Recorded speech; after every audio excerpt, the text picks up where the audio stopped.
Divorce में लेने जा रही है, उसका मतलब पायल ने बिना डिवोर्स लेके आप दोनों ने शादी की, तो इसका मतलब आपकी शादी तो नल एंड वॉइड हो गई है according to the Indian law की अरमान और जो आपकी शादी है वो असली रियल में शादी है ही नहीं है कानूनी हिसाब से। उस पर आप क्या कहना चाहेंगे? देखो मैं सबको यही बात बोल रही हूँ, हम लोग पॉलीगैमी को सपोर्ट नहीं कर रहे, जो दो शादियाँ इसको बिल्कुल भी सपोर्ट नहीं कर रहे। और जो मेरी अरमान जी की शादी है, जब पायल ने रेडी हुई, पायल की मर्जी थी तभी शादी हुई, और Payal as a first wife, legal wife, अगर वो ऑब्जेक्शन उठाती है तो उस चीज़ के लिए मतलब कि हमारी जो लॉ है वो हमें बोल सकती है। और मैं यही बात बोलूँगी कि जो हो गया प्लीज़ वो हो गया, बार बार एक ही प्रेस कॉन्फ्रेंस के बाद आप बहुत लो हो गई थी, क्योंकि हमने देखा आप जिस तरीके से बाथरूम में रो रही थी और आप कहीं ना कहीं डिमोटिवेट आप ही हो गई थी और अरमान जी भी हो गए थे, क्योंकि उन्होंने कहा कि मैं नहीं चाहता कि मैं विनर बनूं और तू मुझे नॉमिनेट कर देना। ये लोनेस क्यों? क्योंकि आप लोगों ने कहीं ना कहीं एक्सेप्ट कर लिया है कि हमारा रिलेशनशिप है, सब अच्छा है, तो फिर क्यों इतना लो हुई थी? देखो सबसे पहले तो जितने भी लोग हैं मैं सबको ये बोलना चाहती हूँ कि हम तीनों बिल्कुल भी सपोर्ट नहीं करते पॉलीगैमी को।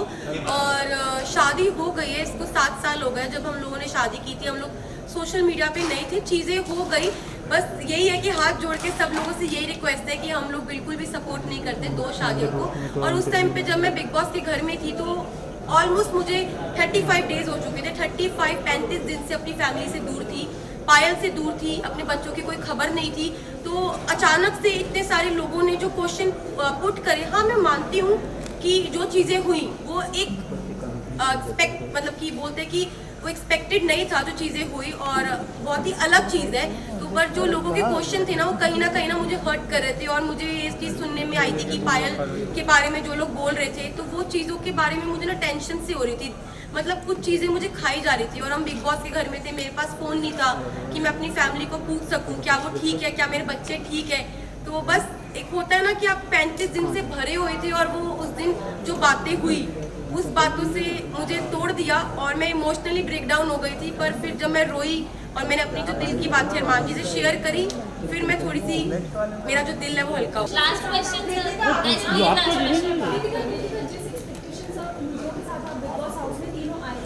सिचुएशन बहुत ज़्यादा अलग हो चुकी है। अब तीनों के रिलेशन के बारे में भी सवाल उठते हैं और पायल के स्टेटमेंट की वजह से बहुत सारा क्लॉस होता है। आपने अब 2 दिनों में जो सिचुएशन फेस की, उसके बाद अब मेंटली प्रिपेयर है, क्योंकि फैमिली से भी बात होगी, पायल से भी बात होगी, और आपको अपने जो ब्लॉग्स चैनल के जरिए आपके फैंस आपके सब जी मैं बिल्कुल प्रिपेयर हूँ हर चीज़ के लिए। हम तीनों ने जो हमारा रिश्ता है वो आप लोगों को सभी को पता है, और मुझे पता है कि वो इतनी इजीली नहीं टूटेगा। अब मैं बाहर आ गई हूँ, जो भी चीज़ें हैं, जैसी भी चीज़ें, सारी चीज़ें इकट्ठी बैठ के फेस करेंगे। एक सवाल आपके लिए है कि आप थैंक यू।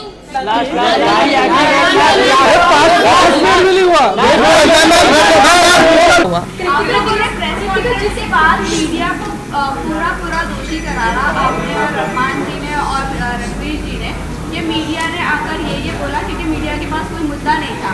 बाहर बैठे बैठे अगर पायल कंट्रोवर्सी क्रिएट कर रही है खुद ही कि वो डिवोर्स करेगी नहीं करेगी ऐसा वैसा, फिर आप लोगों ने ड्रामा आप लोगों ने ब्लेम ऐसे क्यों किया कि मीडिया की ही गलती है, मीडिया ने ये किया, पायल ने ऐसा नहीं बोला होगा, या ये बात हेडलाइन बनाने के लिए पायल कर रही थी सब कुछ? तो देखो अभी तक मेरे को फ़ोन नहीं मिला है, मैं डायरेक्ट घर से आई हूँ, अभी तक मैंने फ़ोन यूज़ नहीं करा। जिस टाइम मैं घर पे थी तो मुझे जो चीज़ पता चली, क्योंकि देखो मैंने घर में ये चीज़ सुनी नहीं थी, ना मैंने देखी, ना अपनी आंखों से देखी, ना अपने कानों से सुनी कि पायल क्या बोल रही है। तो मेरे को एक कहीं ना कहीं अरमान जी को, रणवीर जी, सबको ये लग रहा था कि हो सकता है कि कोई मेरे को फॉल्स स्टेटमेंट दी हो या कोई बात को घुमाया गया हो, क्योंकि जब तक इंसान अपनी आंखों से नहीं देखता, अपने कानों से नहीं सुनता, वो विश्वास नहीं कर सकता। लेकिन अरमान जी ने पूरे सीजन में एक दूसरे की सुनते हुए लोगों के ऊपर तहमतें भी लगाई और उन्होंने बराबर से जवाब नहीं दिया। वो आपको नहीं लगता है कि वो सही है? अगर लवकेश के बारे में कोई आकर बोल रहा है कि वो सपोर्ट कर रहा है, तो वो बराबर से उनको ऐसा लग रहा है कि हाँ वो सच बोल रहा है। लेकिन जब हम आकर, कोई मीडिया आकर आपको बोल रही है तो वो आपको गलत लग रहा है। वही मुनव्वर ने भी आपकी सेम बात बोली, डिवोर्स वाली बात, तब भी आपको नहीं यकीन हुआ?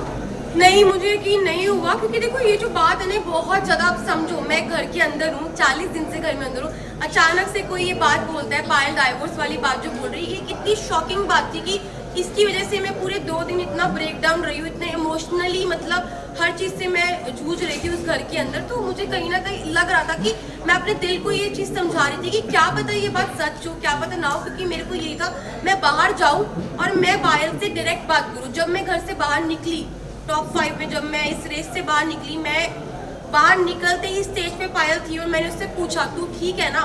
उसने बोला हाँ मैं ठीक हूँ। बाकी बात की, अभी तक मैंने फोन अपने नहीं देखे, कुछ नहीं। कृतिका जी, अब मेरा सवाल आपसे है कि जैसे कि Payal please 1 by 1 please. Bigg Boss के घर से बाहर निकलने के बाद कृतिका मलिक का पहला इंटरव्यू था, जहां उन्होंने अपने जीतने के चांसेस के बारे में लेकर बात करने से और उनके बीच अरमान और पायल के बीच की पॉलीगैमी को लेकर भी बहुत सारी बातें की। कृतिका, जो कि चर्चा में रही थी, अपने हस्बैंड अरमान मलिक और उनकी बीवी पायल मलिक के साथ 2 शादियों में रहकर उन्होंने अपने आप को एक्सप्लेनेशन देते हुए कई सारे जर्नलिस्ट के सवालों का जवाब दिया।